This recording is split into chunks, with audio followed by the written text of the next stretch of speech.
The crisis of the 3rd century, also known as the imperial crisis that lasted between 235 and 284 AD, was a period in which the Roman Empire nearly collapsed under the combined pressures of barbarian invasions and migrations into the Roman territory.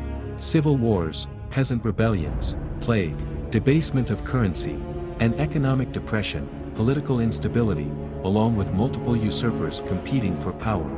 Rome relied heavily on barbarian mercenaries known as foederati and military commanders, nominally working for Rome, but really working for themselves.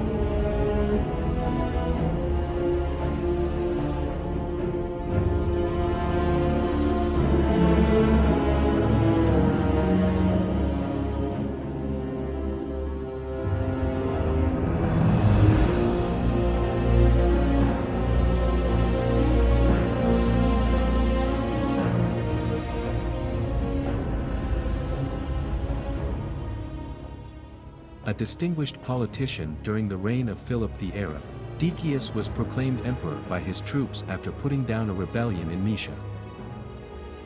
In 249, he defeated and killed Philip near Verona and was recognized as emperor by the Senate afterwards.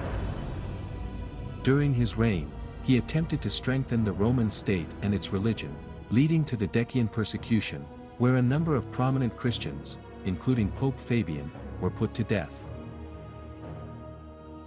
After Decius and Herennius Etruscus were killed by the Goths at the Battle of Abritus, in an ambush in July 251, Trebonianus Gallus was declared emperor.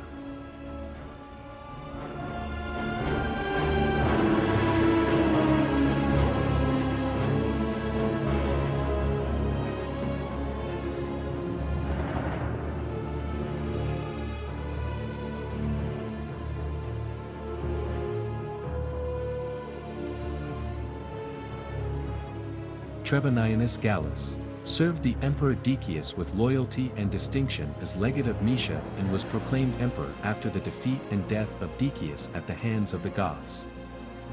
Gallus then concluded an unfavorable treaty with the enemy. He adopted Decius's son Hostilian as his co-ruler and at the same time made his own son, Bellogianus, a secondary and later co-emperor.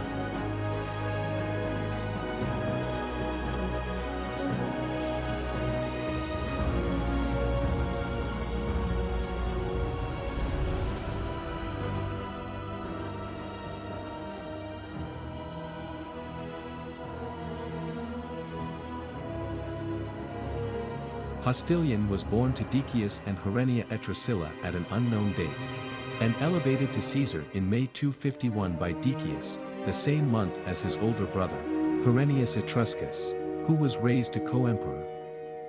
An X mark on Hostilian's forehead has been interpreted as the cross received by initiates into the Mithraic mysteries, as a sign of the god Mithras' favor.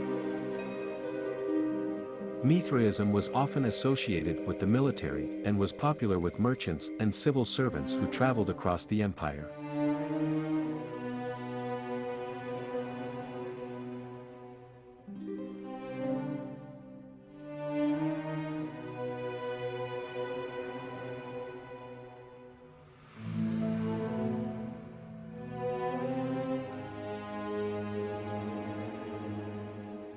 Mithras first appears in Rome in the 1st century AD, represented as a young man, wearing a soft cap that is sometimes called a Phrygian cap.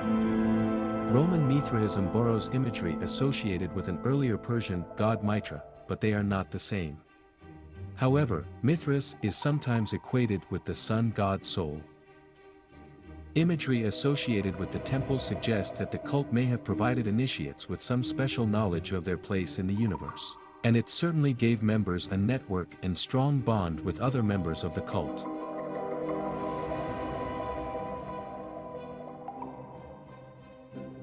The Mithraic sanctuaries were subterranean caverns, which presented obvious limitations of size. None of the many excavated shrines could receive more than 100 persons, most even fewer. All ceremonies were of necessity enacted in artificial light. The cavern always contained a well. Access to the cavern often consisted of a system of subterranean passages, which were used in the initiation ceremonies.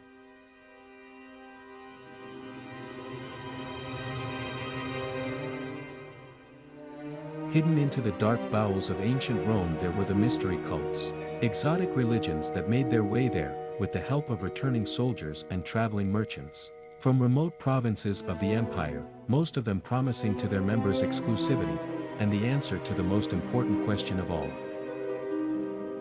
What happens to a human being after paying the eternal debt? Is there life after death?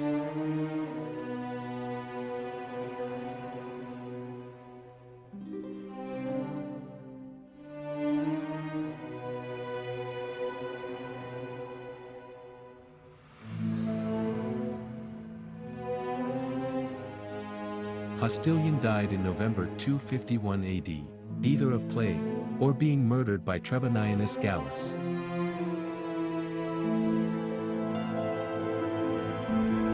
The Ludovisi battle sarcophagus depicts a battle between Romans and Goths, and is an example of the battle scenes favored in Roman art during the crisis of the 3rd century.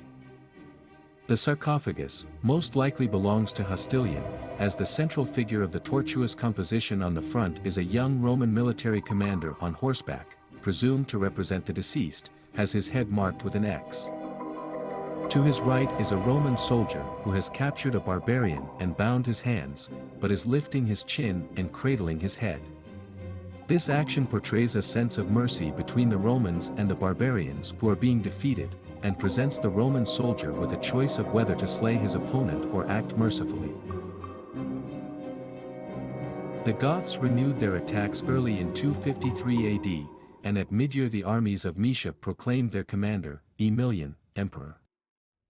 Gallus summoned Valerian, commander of the armies of the Upper Rhine, to his aid but was killed by his own troops before Valerian arrived.